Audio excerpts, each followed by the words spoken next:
That's Chicago, is it?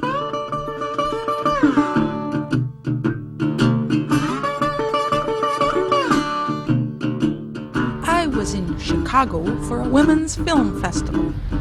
It's a great festival.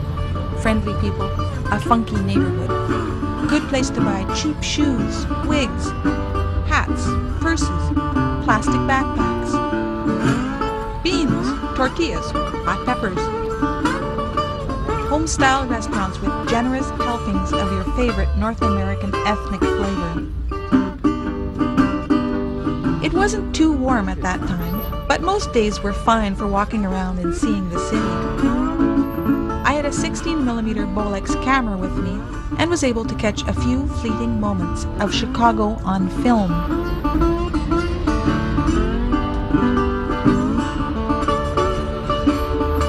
Saturday night my film was shown at the festival. It went over very well. I was feeling good about things. So I thought I'd go in for the filmmakers' breakfast party the next morning. I was staying in the suburbs near Wheaton, home of Billy Graham, I think. Tidy, expensive houses for people who don't actually live there. They just sleep there. Sunday morning, bright and early, my friends dropped me at the station and I hopped aboard the double-decker commuter train for the 40-minute ride downtown. I climbed up the narrow stairs to the upper level and put my camera bag on the first seat. The seats swivel around so passengers can face each other if they like. These first seats were already facing each other. I started to empty the camera case, setting my camera on a seat facing me, then choosing a lens and some film. I was just starting to undo the lens cover when a man interrupted me. "Are you using this seat?" I looked up at a tall, well-dressed man with a red jacket and red cheeks. Yes," I said, "I am." "Well, I want to sit here," said the man. With that, he picked up my camera and case, dumped them beside me, and in a single motion, swiveled the seat around and plunked himself down. He put on headphones and proceeded to ignore the world. I sat there for a moment, stunned, staring at the back of the man's blonde white hair. My day full of adventure had turned into something quite ugly. Impulsively, I stood up and tapped the man on his shoulder. "What's your problem?" I said. He pulled off an earphone. "What?" I said. "Why did you move my camera?" "I want to sit in this seat," he said. "But I was using it." "You can't have 4 seats," he said. "You're only allowed 1. I said, "You're using 2 seats." He put his earphone back in his ear and turned away. Meanwhile, the train's moving along, the scenery was disappearing, and my camera wasn't even loaded. "What a jerk!" I said.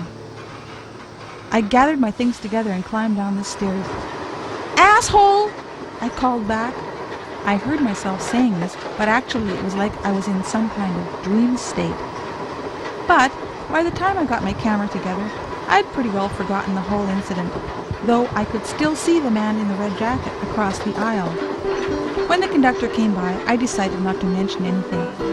I was already thinking about something I wanted to film when I got downtown. The day before, my friend and I were crossing one of the drawbridges over the canal near the train station. Looking down, we saw a goose standing on an old creosote piling left over from another era. It seemed so odd to see a goose right there in the middle of downtown, surrounded by traffic, high-rises, millions of people. Though there are geese practically everywhere in the suburbs, they're a nuisance actually, shitting on everything.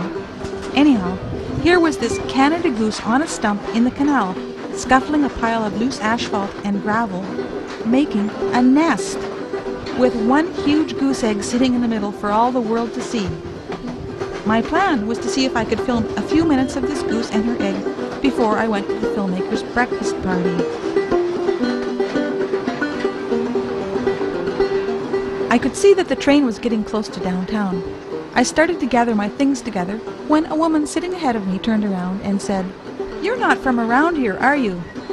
"No," I said. "I'm from Canada." "That guy who took your seat, forget about it. Everyone's not like that here." "I know," I said. "Where are you from in Canada?" she went on.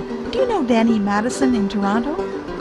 I laughed and explained that Prince Edward Island is 1,000 miles from Toronto. "Well, I hope you have a nice time here," the woman said. "Good luck." Downtown's not so busy on a Sunday morning.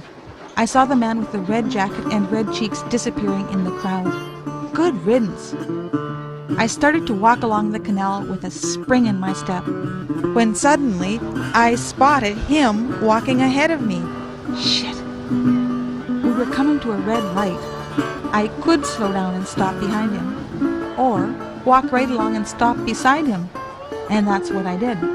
"Hello again," I said. "What?" he said, removing an earphone. I said, "Do you own this sidewalk too? Is it okay if I stand here?" He glared at me. The light turned green. He put his earphone back in his ear and stepped off the curb. "You really are an ugly Canadian," he said. "No wonder Quebec wants to separate." What?